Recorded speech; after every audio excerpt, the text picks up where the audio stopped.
अस्सलाम वालेकुम दोस्तों, सिंध जी बेहतरीन ऐं नाले वारी ॻाइणी फ़ाइज़ा अली हे सोन में तोरिया जानी ख्वाब तुझा सब पूरा क्या जानी साह में तोखे सोहणा गुलकारा फ़ाइज़ा अली जी नाज़ेबा वीडियो वायरल कई छा हक़ीक़त में फ़ाइज़ा अली अब्दुल हमीद अबड़ो खां अलहदगी अख़्तियार कई आहे।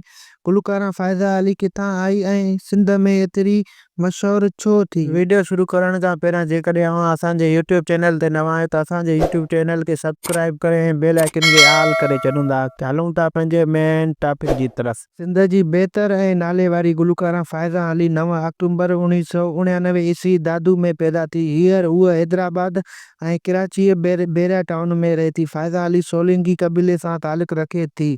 फ़ाइज़ा अली जी उमिरि अटिकल 30 साल आहे। फ़ाइज़ा अली जो क़द 5 फुट 5 इंच आहे ऐं वज़न तक़रीबन 45 किलोग्राम आहे।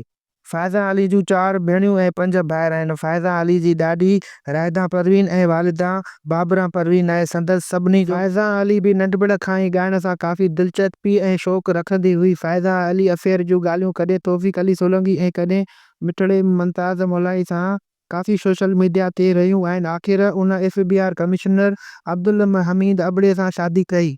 फ़ाइज़ा अली शादी खां पोइ बि फ़नकारी न छॾी पर उनखे उहा सपोर्ट हाणे नथी मिले।